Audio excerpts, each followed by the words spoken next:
Hey boardies, welcome to AmassGames. My name is Simon. Today I'm bringing out a setup, play and review of the game Shikoku. Now this is by GDM Games. I have reviewed many GDM games. You can find a playlist called GDM Games. This is by Eloi and Emilia Salas has done the art for this. This is regarding the smallest of the four main islands of Japan, famous for its 88 Buddhist temples and pilgrimage. Now in this particular game, the aim, as you can see, is a bit too long to do it this way around. So what I'm going to do is just tilt it like this, depending on which way you want to play it, it's up to you. And yes, you do not want to be the first person to the temple, no, you'd be too greedy. You want to be the second person, or basically the close to the top when someone triggers and reaches the end. Now, this is a 3 to 8 player game.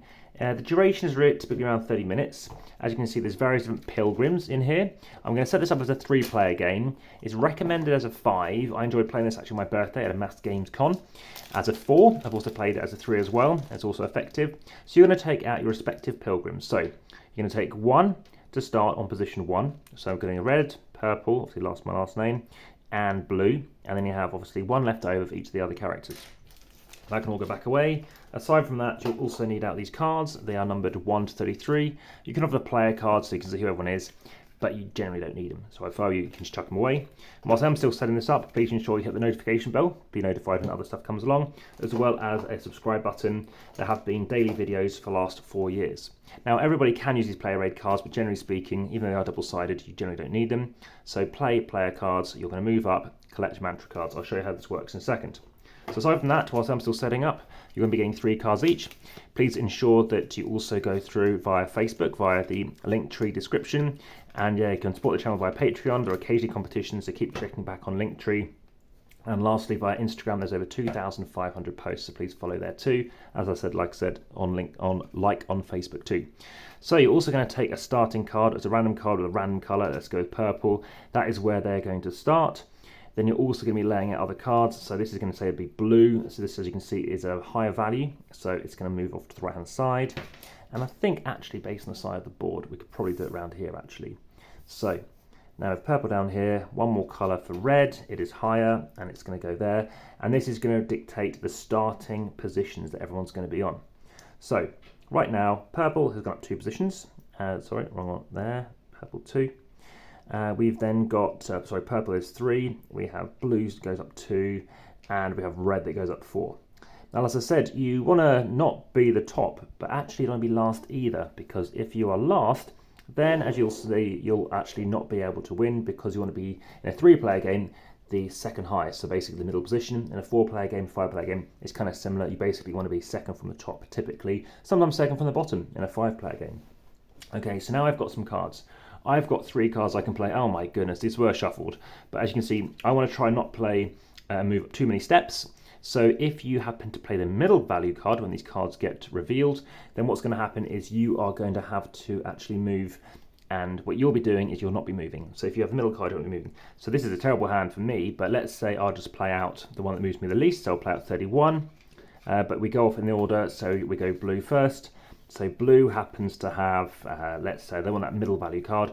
That's quite a middling card. Obviously 18 is closer when you're playing with a deck of 33. So they're going to play that. I will play that. So it's very high, which obviously means I'm very likely to play. In fact, it's guaranteed because they're high. And red happens to be, well, they can't go in the middle. So they're going to go for another low value. They're going to play a level 7 card. So they're going to play 7. Then what happens is based on, we're all going to move across. So red happened to go over here, blue was here, weren't they, and blue and purple was here. So what's going to happen now is we resolve it. So firstly, we see that blue does not move, red does move, it moves up 3 positions, so 4 goes to 7, and purple goes from 3 to a 7 as well.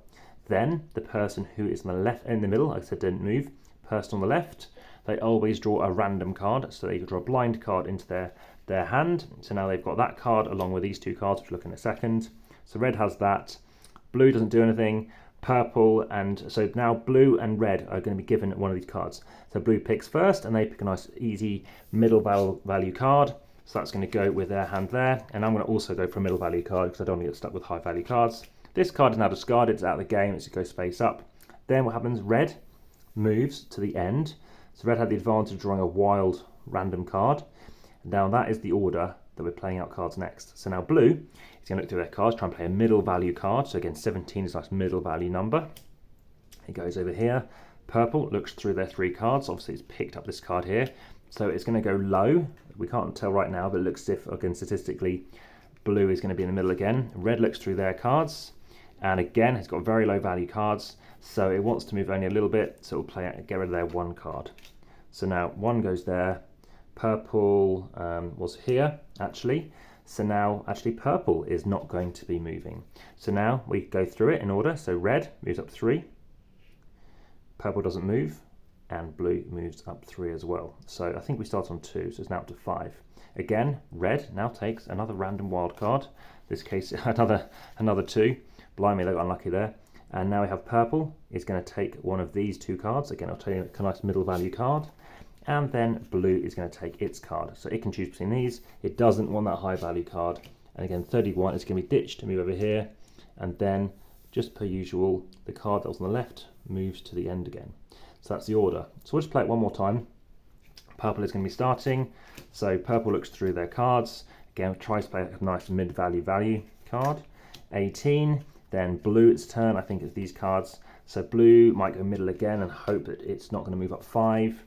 And then red, another. They didn't know they'd have so many low-value cards. That's not necessarily good, as you can see. So red went here. Purple, I think it was like this. I can't remember now the order. No, other way around. So again, purple doesn't move again. Red is moving up 4, so it moves up 4. Purple doesn't move. Blue moves up 5. And now, again, red is going to take a wild card. So it can be handy because it helps pollute to get rid of these. Otherwise, someone might be taking a 1. They wouldn't. I think that would get discarded. And probably purple would take the 17. So as you can see, some of these cards get used and they come back again. So not all these cards are going to get used up. You're not going to get through more than maybe half that deck, if at all. You're noticing these cards are going to just... Each round, obviously, a card's going to come out, but equally each round a new card's going to come out blind. So you don't know what they're going to have. So if they have very high value cards, as you can see, purple has actually avoided it, generally speaking. So if you know that you've got high value cards like those 31s and stuff, as you can see, you're moving up 4 or 5, well, you might as well just move up 4 because, generally speaking, you want to be behind, but equally you don't want to be too far behind because as soon as somebody gets obviously onto these steps, all it's showing you is it's quite close to the game ending. You could, of course, end in the next turn. And then suddenly, if red hits that, then as it can be the case, you want to play this card. So you'll try and get this guy to try and move up instead. And that's what I chose to do last time. I actually lost because I wanted blue to move up. And then he did. But then actually that was at my disadvantage. So actually I should have let them move up first and then just try and sneak in. So it's a lot more trickier than you can imagine. You can control it, but ultimately you want to make sure that you finish second. Now you can finish joint, which is fine, but you obviously want to make sure that you're not way behind. You're trying to constantly stay there in that mix. So it's a very interesting game. It does have a good rating, and I first will talk about the art. So it does look very pretty. These people are always the same on all the cards though, which isn't necessarily a bad thing, but I thought maybe some variety could be quite nice. Thickness is okay, a bit thin, but not only compared to some other cards, but yeah, as you can see, quite a nice firmness to them. The fact these sandals are quite nice. There's even like an odd start player thing. I don't know why they have that in here. I might try and find that for you and show you. But they've got some excess cards basically. So you've got all these obviously colours, and then obviously the Shikoku logo, which again means nothing. But you've got this card which just don't need to do it for anything. And then if you want to check out the Artemis Project video, then yeah, Grand Gamers Guild are also mentioned. So yeah, interesting concept, effective. You know, I think it is kind of a very good rated game, as I would put it. The fact it does play at higher player counts is really handy. There's a bit of carnage, obviously a bit of table admin as you're constantly moving those cards each round and being aware of that. And the rule book could be better, just the way it's written. It's been translated with, I think, some shortages going on there. So I'll leave you with that image there. Like I said, quite a pretty game, and it's not the first that I've played which has had this theme by this company, I don't believe. So yeah, interesting idea, and again, nice components down here. People call them meeples, they are pilgrims. Any other questions, please let me know in the comments. YouTube is best. And lastly, again, anything else, there's plenty of those playlists. How to set up play and review playlist, AmassGames playlist, family weight playlist, etc. Well, that's all for now. Back to the table.